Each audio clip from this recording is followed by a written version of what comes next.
موضوع الدرس في قصة أصحاب الجنة وما فيها من العبر. سورة القلم، تفسير ابن كثير. الحمد لله رب العالمين، والصلاة والسلام على أشرف الأنبياء وسيد المرسلين سيدنا محمد وعلى آله وأصحابه أجمعين. اللهم صل على سيدنا محمد وعلى آل سيدنا محمد كما صليت على إبراهيم وعلى آل إبراهيم في العالمين إنك حميد مجيد. أعوذ بالله من الشيطان الرجيم. بسم الله الرحمن الرحيم. قال أوسطهم ألم أقل لكم لولا تسبحون قالوا سبحان ربنا إنا كنا ظالمين فأقبل بعضهم على بعض يتلاومون قالوا يا ويلنا إنا كنا طاغين عسى ربنا أن يبدلنا خيرا منها إنا إلى ربنا راغبون كذلك العذاب والعذاب الآخرة أكبر لو كانوا يعلمون. قال المؤلف والمفسر رحمه الله تعالى: أدام النفع بعلومه وعلومكم في الدارين آمين. إلى أن قال: هو قول القائل قيل معناه قال أوسطهم ألم أقل لكم لولا تسبحون هل لا تسبحون الله وتشكرونه على ما أعطاكم وأنعم به عليكم. اب ان بھائیوں میں جو درمیانہ یعنی صحیح عقل والا، صحیح رستے والا، معتدل تھا، اس نے کہا تم کیوں اللہ کی تسبیح بیان نہیں کرتے ہو؟ اللہ کا شکر ادا کرو جو اللہ نے تم کو عطا فرمایا، اللہ نے تم کو نعمتیں عطا فرمائیں. قالوا سبحان ربنا انا كنا ظالمین کتب الطاعت حیث لا تنفع وندم واعترفوا حیث لا ينجع. اب مفسر رحمۃ اللہ علیہ فرمائے اب سب کہنے لگے کہ مولا تیری ذات پاک ہے، ہم نے اپنے جانوں پہ خود ظلم کیا ہے، لیکن اب جو کچھ کہہ رہے ہیں اس کا وقت نکل گیا، عذاب آ گیا، اس کے بعد حسرت کرنے کا یا ندامت کرنے کا فائدہ کیا ہوگا؟ حیث لا تنفع، ان کو کوئی نفع نہیں، وندموا، اور ان کو شرمندگی اور اعتراف اس وقت کیا جب اس کا کوئی نتیجہ نہیں.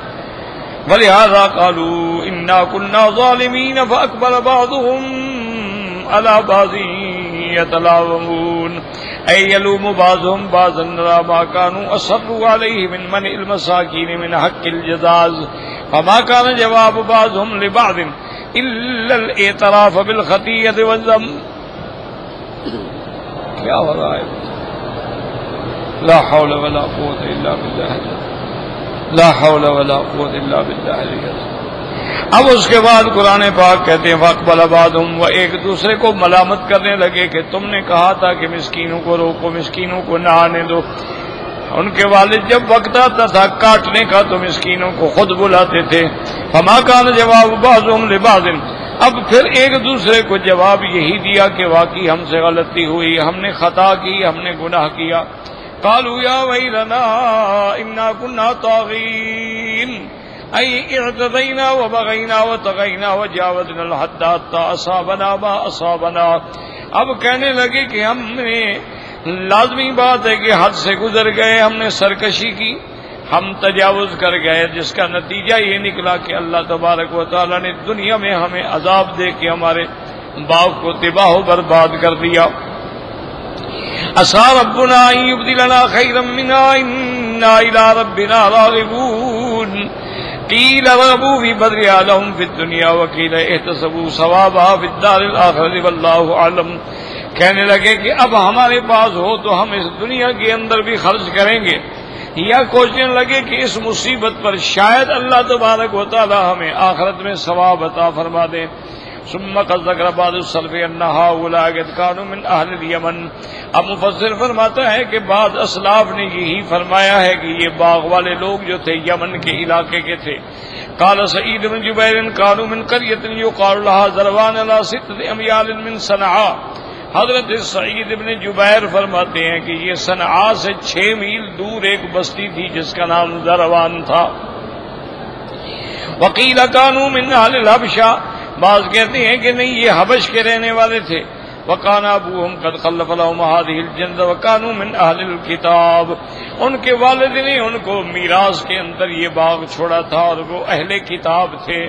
وَقَدْ كَانَ أَبُوهُمْ يَسِيرُ فِيهَا سِيرَةً حَسَنَةً فَكَانَ مَا يَسْتَغِلُّ مِنْهَا يَرُدُّ فِيهَا مَا تَحْتَاجُ إِلَيْهِ وَيَدَّخِرُ لِعِيَالِهِ قُوتَ صَنْدٍ وَيَصَدَّقُ بِالْفَاضِلِ.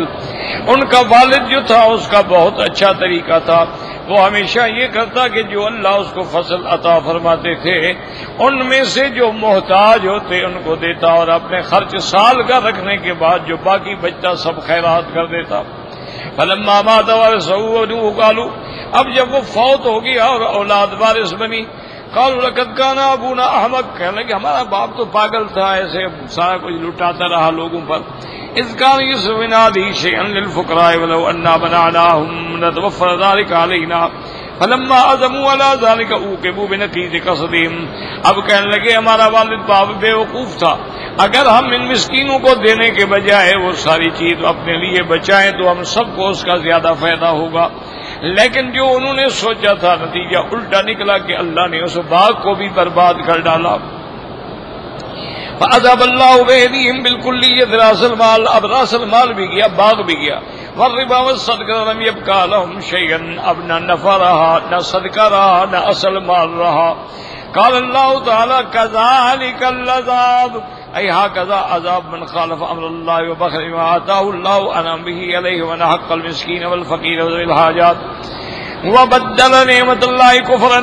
یعنی اسی طرح عذاب ہوتا ہے ان پہ جو اللہ کے حکم کی مخالفت کرتے ہیں بخل کرتے ہیں جو اللہ نے عطا فرمایا ہے. مسکینوں اور فقیروں کا حق مارتے ہیں محتاجوں کی مدد بھی کرتے ہیں ان کا حق مارتے ہیں اور اللہ کی نعمتوں کا بجائے شکر کرنے کے کفر کرتے ہیں. تو ان کے لیے یہ عذاب ہے دنیا کا یہ ایک نمونہ ہے اور اصل عذاب تو آخرت میں ہے. والعذاب الآخرۃ اکبر لو کانوا یعلمون. ای هذه عقوبۃ الدنیا کما سمعتم وعذاب الآخرۃ اشق. یہ تو دنیاوی عذاب ہے اور اصل عذاب جو ہے وہ آخرت کا ہے. وقد ورد فی حدیث رواه الحافظ البیہقی من طریق جعفر محمد بن علی بن الحسین بن علی بن ابی طالب عن ابیہ عن جدہ ان رسول اللہ صلی اللہ علیہ وسلم الجداد باللیل والاساد باللیل. حافظ امام البیہقی رحمت اللہ علیہ نے اس روایت کو اس سند سے نقل کیا ہے کہ حضرت محمد بن علی بن الحسین نے اپنے دادا حضرت علی رضی اللہ تعالیٰ عنہ سے روایت کی ہے کہ حضور پاک نے فرمایا کہ فصل رات کو نہ کاٹی جائے بلکہ دن میں کاٹیں تاکہ لوگ آئیں اور لوگ فائدہ اٹھائیں. یہ تھوڑا ہے کہ رات میں چوری چوری کاٹ کے لے جاؤ اور کسی مسکین کو نہ دو. اللہ نے سب کا حق رکھا ہوتا ہے حتیٰ کہ پرندے جو ہیں وہ بھی اپنا رزق حاصل کرتے ہیں اور انسان جو ہے وہ بھی اپنا رزق حاصل کرتے ہیں. اب اس کے بعد اللہ فرماتے ہیں ان للمتقین عند ربهم جنات النعیم افنجعل المسلمین کالمجرمین ما لکم کیف تحکمون ام لکم کتاب فیہ تدرسون ان لکم فیہ لما تخیرون ام لکم ایمان علینا بالغۃ الی یوم القیامۃ ان لکم لما تحکمون سلہم ایہم بذلک زعیم ام لہم شرکاء فلیأتوا بشرکائہم ان کانوا صادقین. اب اللہ تبارک و تعالی نے ان آیات مبارکہ میں ان لوگوں کا ذکر فرمایا جو اللہ سے ڈرنے والے. پورے قرآن مجید میں یاد رکھیں کہ اگر کہیں ذکر آئے گا نافرمانوں کا تو پھر ساتھ فرما برداروں کا ذکر بھی آئے گا. اگر اللہ تبارک و تعالی اصحاب نار کا ذکر کریں گے تو اصحاب جنت کا بھی ذکر. اب پہلے ذکر آیا کہ باغ تھا ان نے فقیروں کو روکا مسکینوں کو روکا اور یہ فیصلہ کیا کہ ہم خیرات دیں. نتیجہ کیا نکلا کہ اللہ نے باغ ہی چھین لیا. اب ان کے بعد ان کا ذکر کیا جا رہا ہے کہ جو اللہ سے ڈرنے والے ہیں ان کے لیے تو اللہ نے اپنے پاس قیامت میں ایسے باغ رکھے ہیں جو ہمیشہ رہنے والے ہیں۔ اسی پر میں نے عرض کیا تھا، یاد رکھیں کہ صحیح عقیدہ اہل سنت والجماعت جو ہے وہ یہی ہے کہ جنت بھی برحق ہے، جہنم بھی برحق ہے، عذاب قبر بھی برحق ہے، حشر نشر بھی برحق ہے، نفخ صور بھی برحق ہے، نشر صحف بھی برحق ہے، میزان اعمال بھی برحق ہے، پل صراط سے گزرنا بھی برحق ہے، جزا سزا سب برحق ہے، جس کا ذکر اللہ نے قرآن میں اور فرمان محمد مصطفیٰ میں بیان فرما دیا۔ اور یہ بھی عقیدہ ہے اہل سنت والجماعت کا کہ اللہ نے جنت پیدا کر دی ہے۔ میں نے عرض کیا تھا نا کہ بہت سارے لوگ ہیں جو جنت جہنم کے منکر ہیں، عذاب قبر کے بھی منکر ہیں۔ بہت سارے لوگ ہیں جو کہتے ہیں کہ نہیں جنت جہنم تو ہوگی لیکن اللہ آئندہ پیدا کریں گے، ابھی پیدا نہیں کیے۔ لیکن حق یہ ہے کہ جنت بھی اللہ پیدا فرما چکے ہیں اور جہنم بھی پیدا فرما چکے ہیں۔ اچھا، جنت جو ہے وہ تو آسمانوں میں ہے اور جہنم جو ہے وہ زمین کے نیچے ہے۔ اللہ نے جہاں جنت کا ذکر کیا فرمایا عند سدرۃ المنتہی عندہا جنت المأویٰ، کہ حضور صلی اللہ علیہ وسلم جب سدرۃ المنتہی پہ پہنچے اور سدرۃ المنتہی جو ہے اس کے ساتھ ہی وہ جنت المأویٰ، تو سدرۃ المنتہی ساتویں آسمان پہ ہے، صاف بات ہے کہ جنت بھی آسمانوں میں ہے۔ اور اسی طرح صحیح حدیث مبارک میں ہے، سرکار دو جہان صلی اللہ علیہ وسلم نے فرمایا اذا سألتم اللہ فاسألوہ الفردوس الاعلی، کہ جب اللہ سے جنت مانگو تو فردوس مانگا کرو کہ اللہ ہمیں جنت الفردوس عطا فرما۔ اور ساتھ حضور نے یہ بھی بتلا دیا کہ ساتواں آسمان جو ہے اس کی زمین ہے اور عرش معلیٰ جو ہے اس کی چھت ہے، یعنی وہ سب سے اعلیٰ جنت۔ ویسے تو اللہ کے ہاں کئی جنتیں ہیں نا، جنت الفردوس ہے، جنت الخلد ہے، جنت النعیم ہے، جنت عدن ہے، جنت المأویٰ ہے، وہ تو کئی جنتیں ہیں، جنات النعیم۔ اسی طرح وَلِمَنْ خَافَ مَقَامَ رَبِّهِ جنتان، اور اسی طرح ایک حدیث مبارک میں ہے کہ میرے مدنی سرکار رحمت دو جہاں صلی اللہ علیہ وسلم غزوہ احد میں تھے کہ ایک عورت جو ہے وہ بڑی غمگین اور بے حد اداس اور پریشان ہو کے حضور کی خدمت میں آئی، اور اس نے آگے عرض کیا کہ یا رسول اللہ صلی اللہ علیہ وسلم، میرا ایک بیٹا تھا اور میں نے سنا وہ شہید ہو گیا،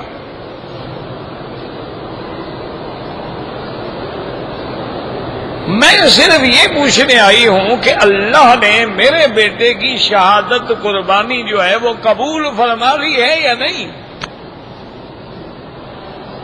کیوں؟ اللہ کی مرضی ہے، ہم حج کریں عمرہ کریں قبول نہ کریں۔ اور یہ بھی یاد رکھو کہ قبول بھی اللہ اپنے صالح بندوں سے کرتے ہیں، اور قبول بھی اللہ وہ کرتے ہیں جو آپ خالص مال، ان اللہ طیب لا يقبل الا الطیب، اللہ کے راستے میں اگر مال خالص نہ ہو، حلال نہ ہو، اللہ قبول نہیں کرتے۔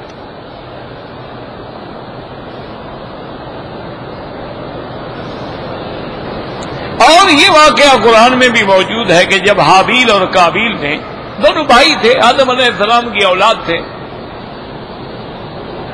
قابیل جو تھا وہ سرکش تھا اور حابیل جو تھا وہ بڑا عابد زاہد فرما بردار تھا.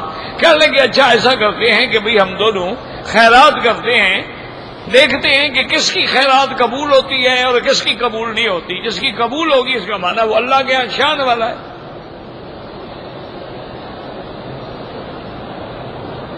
اور یہ پہلے زمانے میں حضرت آدم سے لے کر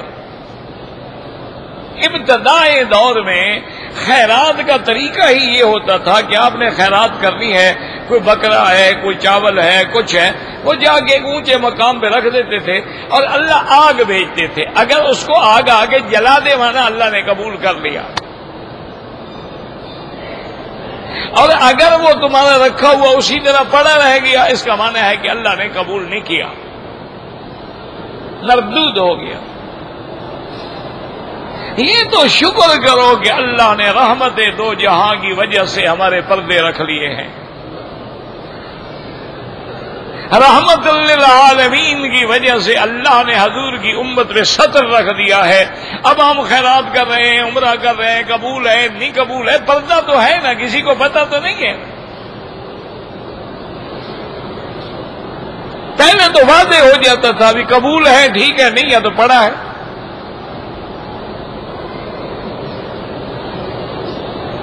اس لیے اب دونوں بھائیوں نے وہ خیرات کی. اذ قربا قربانا فتقبل من احدهما ولم يتقبل من الاخر. حابیل نے بھی اور قابیل نے بھی. اللہ کی شان ہے کہ وہ حابیل کی جو خیرات تھی وہ تو قبول ہو گئی اور قابیل کی جو خیرات تھی وہ پڑی رہی. وہ غصے میں آ گیا، دیکھو تمہاری خیرات کیوں قبول ہوئی، میری کیوں نہیں ہوئی. تو انہوں نے کیا کہا، انما یتقبل اللہ من المتقین. اس نے کہا بھائی غصہ نہ کرو، اللہ ان کی بھی خیراتیں قبول کرتے ہیں جو اللہ سے ڈرنے والے ہیں، متقی ہیں، پرہیزگار ہیں، حلال مال دیتے ہیں.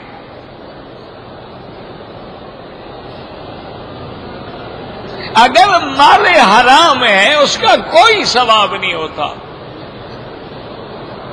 جیسے ہمارے ہاں بینک والے لوگ ہیں، انشورنس والے لوگ ہیں، اور کئی کمپنیاں ہیں جو سودی کاروبار کرتی ہیں، اور وہ ہر سال جناب کچھ لوگوں کو عمرے پہ بھیجتے ہیں، حج پہ بھیجتے ہیں. بالکل حرام ہے، ناجائز ہے. حرام کے پیسے دے کیا عمرہ ہے یا کیا حج ہے.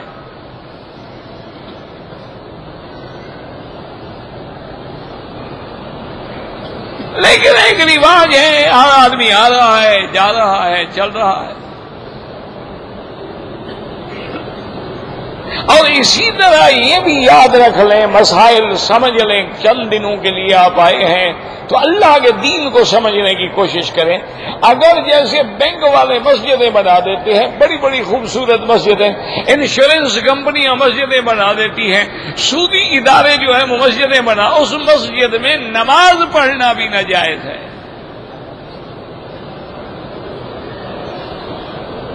جو مسجد حرام کے پیسے سے بنائی جائے، یعنی آپ اندازہ کریں، آپ تو کلمہ پڑھنے والے مسلمان ہیں. اللہ کا کعبہ جب بنا رہے تھے، بنانے والے کافر تھے، مشرکین تھے. ابھی جہل اور ابھی لہب اور عتبہ عتیبہ شیبہ ربیہ جیسے لوگ تھے، لیکن انہوں نے بھی قسم کھائی تھی کہ خبردار اللہ کے گھر میں حرام پیسہ نہیں لگانا. ہر آدمی اپنا خالص حلال کا مال لے کے آئے. کعبہ شریف چھوٹا کر دیا لیکن حرام کا مال نہیں لگایا.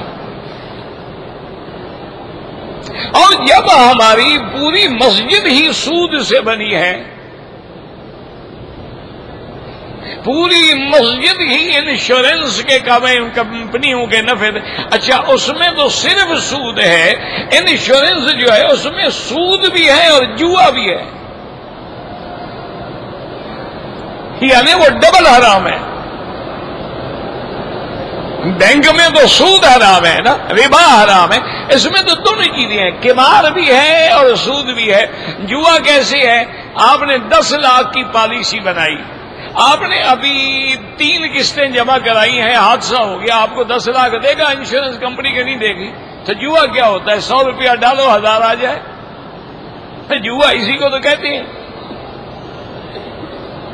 اچھا، آپ نے پالیسی لے لی اور 10 سال کی مدت میں آپ نہیں مرے تو آپ کو وہ 10 لاکھ بھی دیں گے اور سود کے ساتھ دیں گے، تو یعنی جوا بھی آ گیا، سود بھی آ گیا۔ اس لیے ہاں، وہ لوگ جیسے بعض ملکوں میں قانون ایسا ہے کہ آپ انشورنس کے بغیر ان کے ملک میں داخل نہیں ہو سکتے، آپ مجبور ہیں۔ گاڑی انشورنس کے بغیر آپ نہیں چلا سکتے، ایئرپورٹ پہ اترتے ہوئے آپ کو انشورنس کرانی پڑ جاتی ہے کہ خدا نہ کرے میں بیمار ہو جاؤں یا حادثہ ہو جائے دوسرے ملک میں، میرا کون علاج کرے گا؟ وہ تو مجبوریاں ہیں، جیسے مرنے والے کو حرام کھانا جائز ہو جاتا ہے، مضطر کے لیے میتہ حلال ہو جاتی ہے۔ جو آدمی کافروں کے ملک میں رہتا ہے، مسلمان لڑکی نہیں ملتی تو اہل کتاب سے شادی کر سکتا ہے، وہ تو حالات ہیں، وہ تو مجبوریاں ہیں۔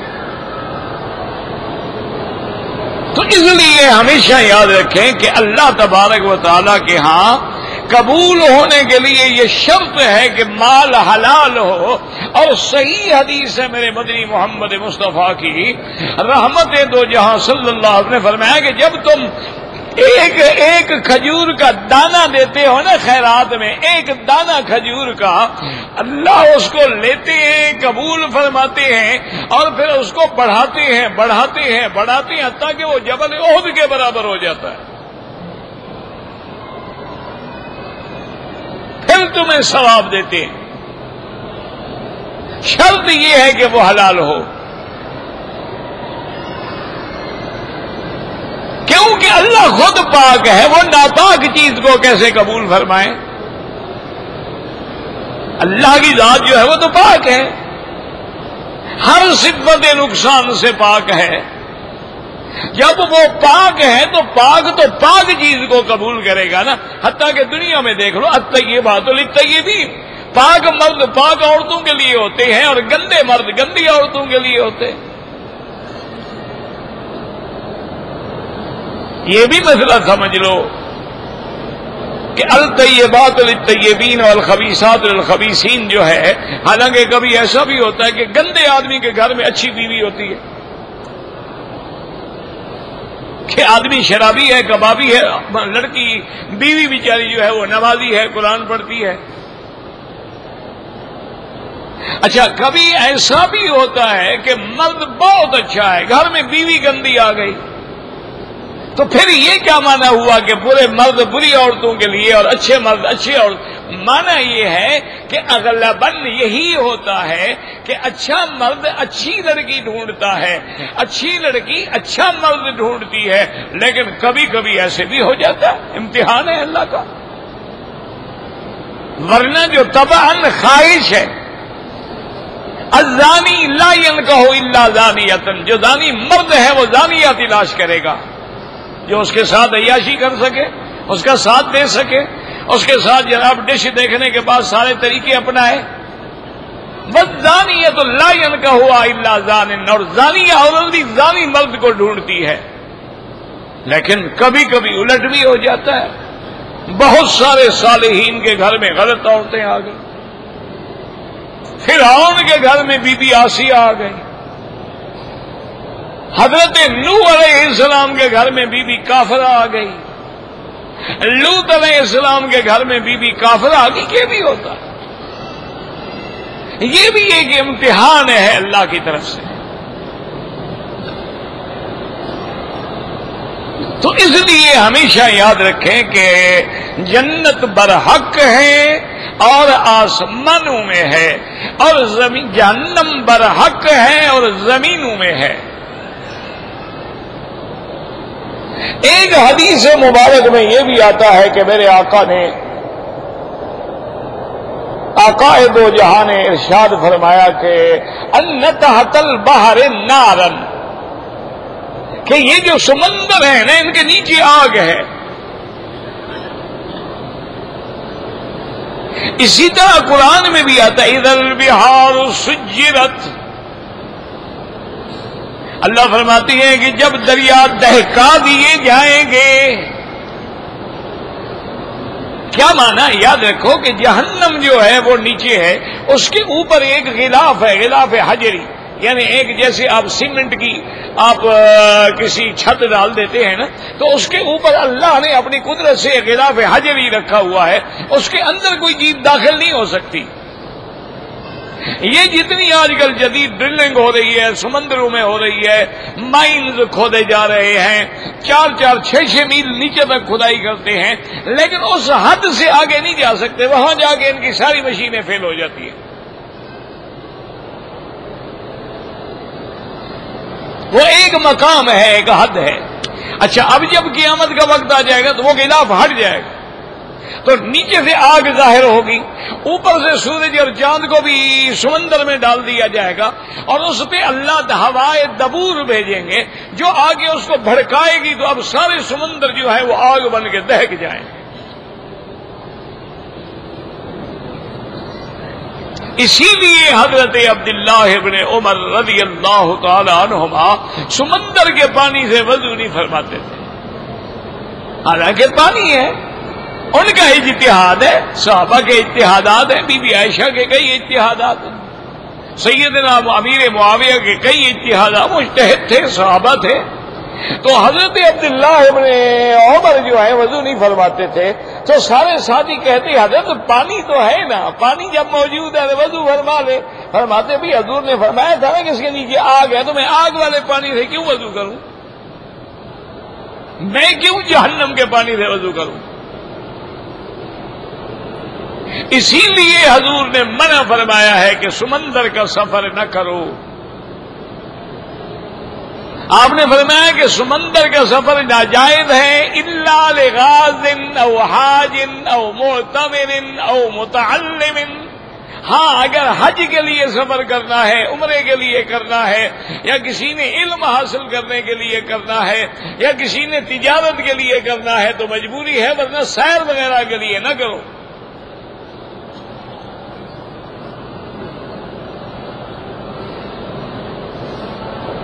تو بہرحال یہ مسئلہ سمجھ لیں کہ بھئی جنت بھی موجود ہے اور جہنم بھی موجود. اب اپنے عقل نہ لڑایا کرو کہ جی کہاں ہے. جیسے بہت سارے منکرین اسلام جو ہے وہ کہتے ہیں کہ جناب ہم نے جو نہیں دیکھی، ہم آسمانوں کی طرف جا رہے ہیں، ہم نے چاند پہ ڈورے ڈال دیے ہیں، اب ہم مشتری پہ کمندیں ڈال رہے ہیں، ہم نے خلاؤں میں اپنے اسٹیشن معین کر لیے ہیں، ہمارے صواريخ جو ہیں وہ زمین کے گرد گردش کر رہے ہیں، سیٹلائٹ سے ہم پورے عالم کو اپنے فوکس میں رکھے ہوئے ہیں. وہ جنت کہاں ہے ہمیں تو نظر نہیں آئی. تو یاد رکھو عدم رؤیت الشیء لا يدل على عدم وجودہ. کسی چیز کا نظر نہ آنا یہ دلیل نہیں کہ وہ چیز ہی نہیں ہے. اگر ایک چیز ہم نے نہیں دیکھی، بہت ساری چیزیں، کتنے ملک آپ نے سارے دیکھ لیے، کتنی دنیا میں ایجادات ہیں کہ آپ نے ساری دیکھ لی، پھر کہہ چکا میں نے دیکھی لہذا غلط ہے. یہ کوئی بات تو نہیں، یہ کوئی دلیل تو نہیں ہے. اچھا جو لمبی بحث نہیں کرتے، ہر بندے کے اندر روح موجود ہے کہ نہیں؟ اگر روح نہ ہو تو بندہ مر گیا. اچھا وہ روح آپ نے کبھی دیکھا ہے؟ پھر اس کا بھی انکار کر دو کہ چونکہ ہم نے نہیں دیکھا لہذا روح بھی نہیں ہے. اچھا آپ نے گلاب کا پھول توڑا، ماشاءاللہ یار یہ تو گلاب کی خوشبو ہے، اور یار یہ تو چنبیلی کی خوشبو آ رہی ہے، اور یہ تو چمپا کی خوشبو آ رہی ہے، یہ تو نرگس کی خوشبو آ رہی ہے. تو یہ خوشبو تو تمہیں آتی ہے، کبھی دیکھی بھی ہے؟ کبھی خوشبو دیکھی ہے کدھر؟ تو چونکہ نہیں دیکھی لہذا خوشبو کا بھی ہم انکار کر دیں. کتنا بڑا جاہل ہوگا کوئی ایسی بات کرے تو. اگر تم نے جنت نہیں دیکھی ہے تو اس کا معنی کیا ہے کہ جنت نہیں ہے؟ اور پھر یاد رکھو کہ ہم مسلمانوں کے لیے تو مسئلہ یہ حل ہے، جب اللہ نے فرما دیا ہے کہ اعدت للمتقین، ہم نے جنت متقین کے لیے تیار کر رکھی ہے، بات ختم ہو گئی۔ مسلمانوں کے لیے تو مسئلہ یہ حل ہے کہ حضور پاک نے فرمایا میں خود جنت کے اندر داخل ہوا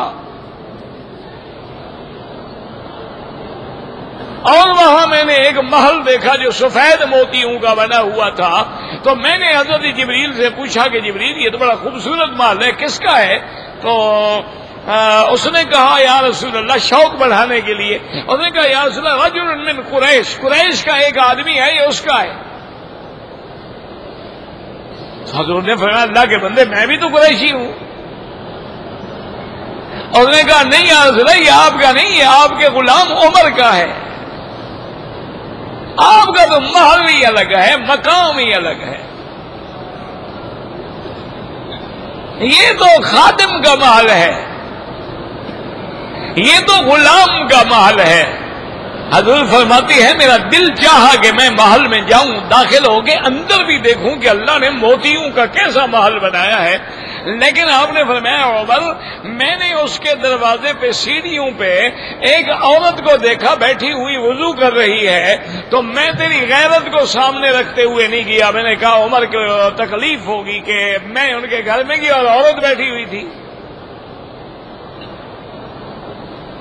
حضرت عمر رو پڑے، انہوں نے کہا علیک اغار یا رسول اللہ، انہوں نے کہا حضور آپ پر بھی مجھے غیرت آتی، اگر آپ میرے گھر میں چلے جاتے تو میں تو ساری دنیا میں فخر کرتا کہ جنت کے گھر میں سب سے پہلے محمد مصطفیٰ آئے ہیں میرے گھر میں۔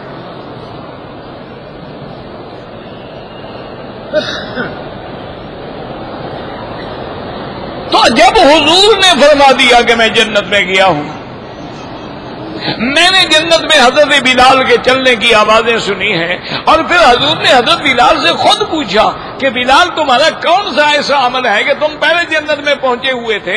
خود نے کہا حضور اور تو کوئی عمل نہیں، لیکن میں جب بھی وضو کرتا ہوں تو 2 رکعت تحیۃ الوضو بھی پڑھتا ہوں، تحیۃ الوضو بھی پڑھتا ہوں، تحیۃ المسجد بھی پڑھتا ہوں۔ تو آپ نے فرمایا اسی وجہ سے اللہ نے تمہیں یہ مقام عطا فرمایا ہے۔ تو اس سے بڑی گواہی کیا ہے جب حضور پاک نے دیکھ لیا؟ اب ہم عقل لڑاتے رہے کہ جی وہ جنت کہاں ہے اور ہمیں نظر نہیں آئی، اور جب آسمان پھٹ جائیں گے تو وہ جنت کہاں ہوگی؟ یہ کافروں کو یہ مشکلات پڑتی ہے نا، قرآن کے دشمنوں کو یہ مسائل سمجھ نہیں آتے۔ وہ کہتے ہیں اذا السماء انشقت، اور کہیں قرآن کہتا ہے اذا السماء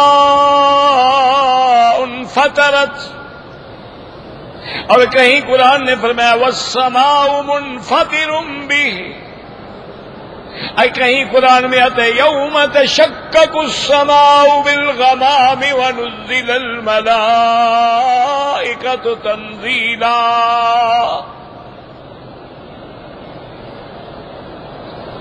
اور کہیں قرآن کہتے ہیں یوم تمور السماء مورا،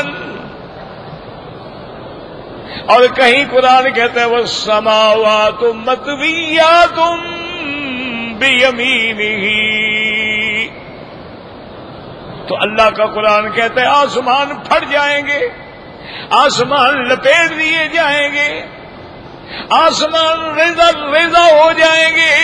اب دشمن کہتا ہے کہ جناب جب آسمان پھٹ جائیں گے تو پھر جنت کدھر جائے گی؟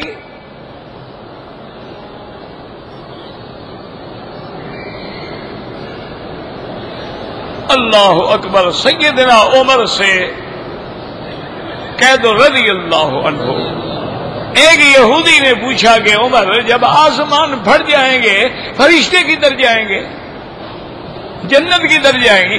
حضرت عمر سمجھ گئے نا کہ دشمن اسلام اعتراض کر، انہوں نے فرمایا اچھا مجھے یہ بتاؤ اب رات ہے یا دن ہے؟ اس نے کہا جی نہیں رات ہے۔ اب نے دن کہاں گیا؟ اس نے کہا جی پتہ نہیں۔ اس نے کہا پتہ نہیں، تو جیسے دن کو اللہ رات میں چھپا دیتے ہیں، رات کو دن میں چھپا دیتے ہیں، ان کی مرضی ہے، جب ان کو گرا دیں گے ان کا بھی انتظام فرما دیں گے، اللہ کے آگے کیا مشکل ہے؟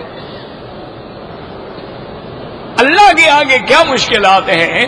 جب اللہ تبارک و تعالی آسمانوں کو تو اس لیے یاد رکھو تو سب کچھ بدل جائے گا. یوم تبدل الارض غیر الارض والسماوات وبرزوا للہ الواحد القہار اليوم تجزا کل نفس بما کسبت. یاد رکھو زمینیں بھی بدل جائیں گی، آسمان بھی بدل جائیں گے، سب پہ فنا آ جائے گی، لیکن جنت پہ فنا نہیں آئے گی، جہنم پہ فنا نہیں آئے گی، حور پہ فنا نہیں آئے گی، غلمان پہ فنا نہیں آئے گی، اللہ کے عرش و کرسی پہ فنا نہیں آئے گی.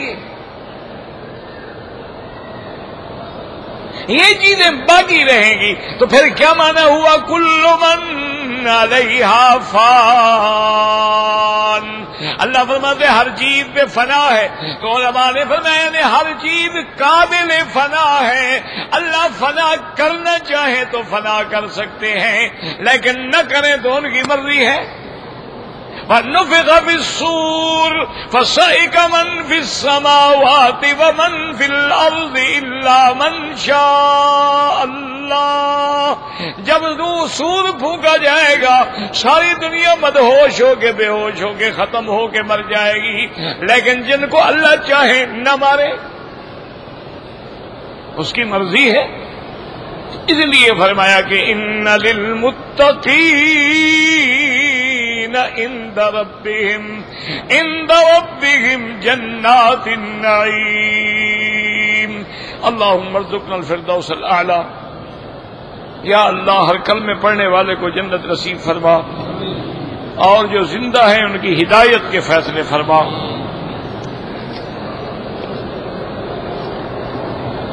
کہتے جی کہ ہمارے دیہات میں بستی ہے، اس میں 10 سال سے جمعہ ہو رہا ہے. بھئی جو ہو رہا ہے جھگڑوں میں نہ پڑو. امام ابو حنیفہ رحمت اللہ علیہ کے جمعہ کے لیے بڑے سخت شرائط ہیں. وہ فرماتی ہیں جمعہ وہاں ہوتا ہے جہاں بڑا قصبہ ہو، دکانیں ہوں، ضروریات کی چیزیں ہوں. ہر بستی میں نہیں ہوتا. وہ کہتے ہیں اگر ہر بستی میں ہوتا تو لوگ حوالی سے چل کے حضور کے پاس مسجد میں کیوں آتے جمعہ پڑھنے کے لیے. لیکن بعض علماء ہر جگہ بہرحال جہاں ہو رہا ہے جھگڑے میں نہ پڑو، اور جہاں چھوٹیاں بستیاں ہیں نہیں ہوتا ہے وہاں شروع نہ کرو. اگر ہر بستی میں ہم نے جمعہ شروع کر دیا تو پھر جامع مسجد کا کیا مقام رہے گا؟ پھر اس کے لیے آنے کا کیا مقام رہے گا؟ کیسا نودی للصلاۃ من یوم الجمعۃ فاسعوا الی ذکر اللہ. لازمی بات ہے کہ عام مسجد میں اور جامع میں کوئی فرق تو ہو نا.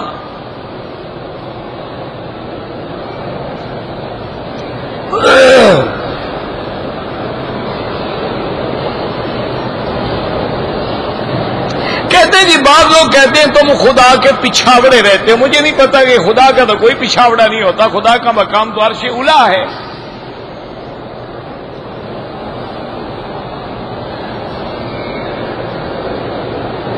مسجد ایک آدمی تعمیر کر سکتا ہے، اللہ توفیق دے تو کیوں نہ کرے. ابھی وہاں ہندوستان میں میرے دوست ہیں، جاننے والے ہیں، ماشاءاللہ ایک آدمی نے کروڑوں تقریباً 7 کروڑ روپے لگا کے مسجد بنا دی.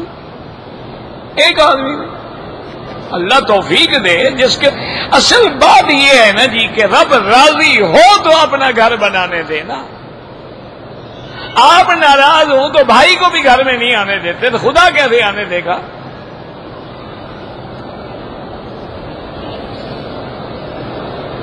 طواف مکمل کرنے کے بعد 6 نفل پڑے. 6 کیوں پڑے جی؟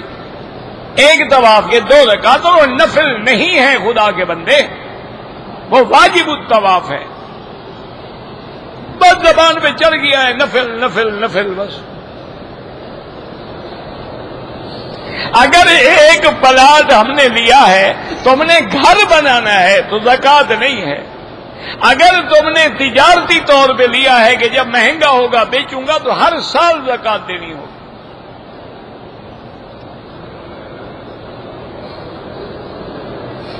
اگر بار بار مزی آتی ہے بس ایک دفعہ وضو کر لیں. ہم مجبور ہیں، معذور ہیں، ہر نماز کے لیے نیا وضو کریں. اگر 2 آدمی انہیں عمرہ کرنے کے بعد ایک دوسرے کے سر پہ اس طرح پھیرا، بالکل ٹھیک ہے۔ کہتے جی کہ آپ کی کتنی شادیاں ہیں، آپ کو کیا فائدہ ہوگا؟ نہ اس کا مسئلے سے کیا تعلق ہے؟ کہتے ہیں مکی صاحب ناراض ہو جاتے ہیں۔ کوئی مسئلے سے تعلق ہے یا آپ میری مدد کر سکتے ہیں؟ پھر تو آپ لکھیں مجھے، اگر آپ اس مسئلے میں کوئی میری ہیلپ کر سکتے ہیں تو میں تو تیار ہوں شادی کے لیے۔ کوشش کریں، صرف چٹ لکھ کے تو نہ چھیڑا کریں نا۔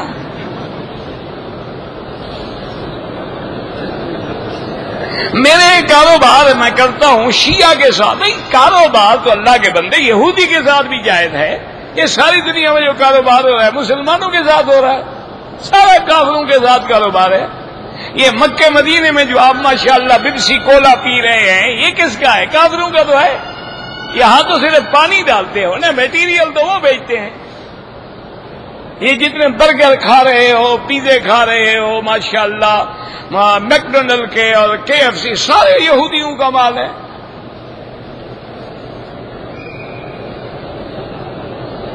کہتے جی کہ تبلیغی جماعت میں جانا درست ہے، جا کے دیکھ لو، اگر گندے کام سکھائیں تو چھوڑ کے آ جانا، جا کے تجربہ کرو نا۔ 3 دن یا 7 دن ساتھ چلے جاؤ، دیکھو بھی وہ چوری سکھاتے ہیں، گالیاں سکھاتے ہیں، بے حیائی کے کام سکھاتے ہیں، بھاگ جاؤ۔ اچھا کام سکھاتے ہیں، لگے رہو۔ میں نے طواف کرتے وقت 8 چکر کر دیے، کوئی بات نہیں، کوئی مسئلہ نہیں، زیادہ ہو گئے کوئی مسئلہ نہیں۔ حرم شریف میں یا کہیں بھی تصویر بنانا حرام ہے۔ کہتے جی کہ ابلیس کو، آدم علیہ السلام کو ابلیس نے سجدہ کرنے سے انکار کیا، تو قرآن میں لکھا ہوا ہے، تو پڑھ لو جا کے۔ قال ما منعك ان تسجد لما امرتك قال انا خير منه خلقتني من نار وخلقته من طين، سارا قرآن پڑھ لو۔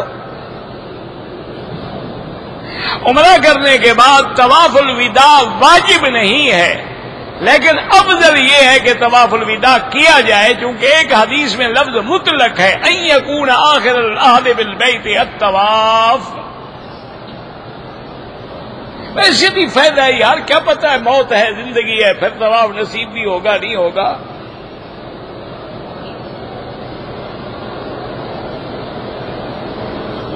کہتے جی کہ ایک آدمی کو میں نے 20 لوگوں کو 10 لاکھ روپے قرضہ دیا ہے، اب پتہ نہیں وہ آتے ہیں نہیں آتے، جب تک نہ آئے زکات نہ دو، جب آ جائے زکات دیتے جاؤ، اس میں کیا مصیبت ہے؟ سال کے بعد آئے، 2 سال کے بعد آئے، 2 سال کی زکات دے دینا۔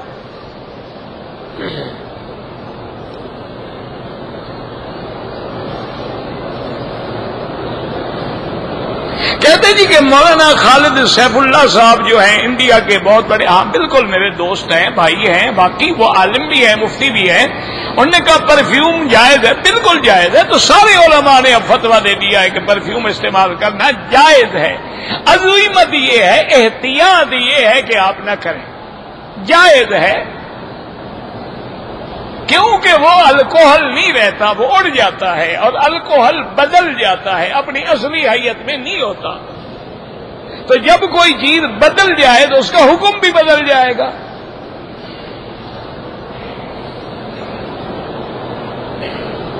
اگر کسی نے ہوٹل میں غسل کیا، 2 چادریں باندھی، مسجد عائشہ جا کے نیت کر کے آگے، ٹھیک ہے، ضروری تو نہیں کہ ہم وہاں چادریں باندھیں۔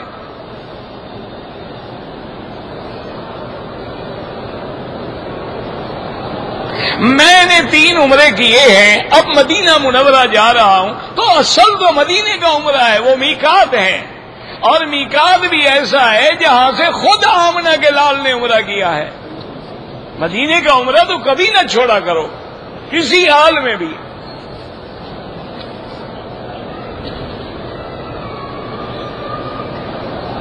اگر میں نے ظہر کی نماز جماعت کے ساتھ پڑھ لی، ایک اور جماعت کھڑی ہوگی، آپ نفل کی حیثیت میں شریک ہو جائے، کوئی بات نہیں۔ اگر طواف میں موقع ملے تو حجر اسود پہ بوسہ دیں یا ہر چکر پہ اشارہ کریں، اگر نہ بھی کریں تو کچھ نہیں ہوتا، ابتدا والا نہ بھولیں اور آخر والا نہ بھولیں۔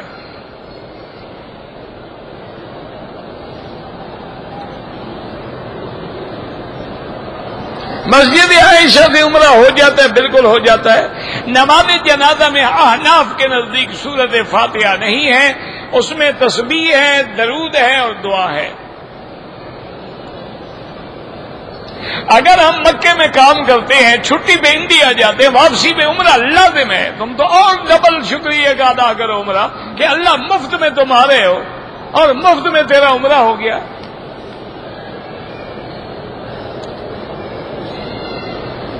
اگر ایک عورت نے حیض کی حالت میں عمرہ کر لیا، وہ دم بھی ادا کرے اور توبہ بھی کرے کہ پلیدی کی حالت میں اس نے اللہ کے گھر کا طواف کیا۔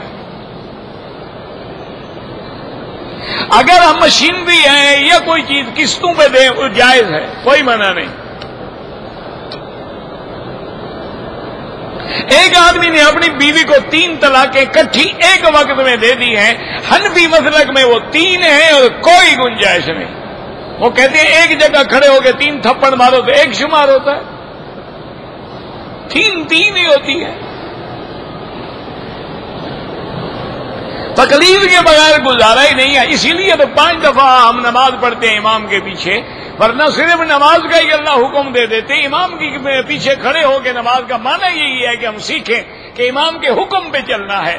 جب وہ رکوع کرے رکوع کرو، سجدہ کرے سجدہ کرو، کھڑے ہو جاؤ، تاکہ ہمیں پتہ لگے کہ امام کی اتباع کے بغیر جماعت بن ہی نہیں سکتی۔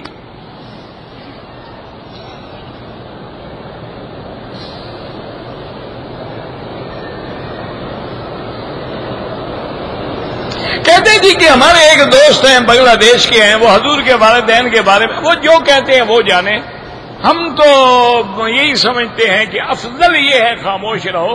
باقی اس میں کوئی شک نہیں کہ حضور کے والدین حضور کے آنے سے نبوت سے پہلے فوت ہو گئے، انہوں نے کلمہ تو نہیں پڑھا۔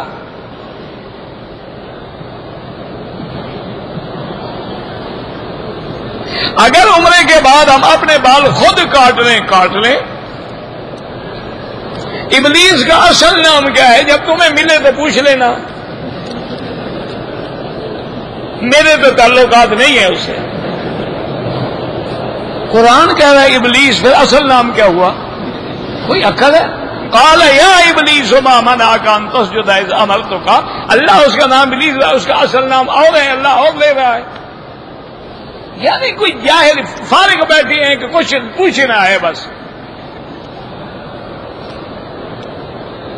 حرم شریف میں نمازیوں کے آگے گزرنا بالکل ناجائز ہے، مجبوری ہو تو سجدے کی جگہ سے دور ہو کے گزریں۔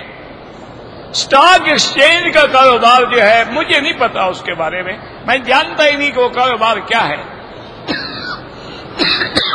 شیئر خریدتے ہیں بیچتے ہیں، جب تک آدمی کے پاس تفصیلی علم نہ ہو اس پہ بات نہیں کر سکتا ہے۔ آپ ایسا کریں کہ اس بارے میں ان علماء سے رجوع کریں جن کو ان چیزوں کا پتہ ہو، کیونکہ مجھے پتہ نہیں اسٹاک ایکسچینج کیا بلا ہے اور اس کے اندر کاروبار کرنے کا کیا طریقہ ہے، تو جب تک آدمی کے پاس ساری تفصیل نہ ہو تو بات نہیں کہہ سکتا ہے۔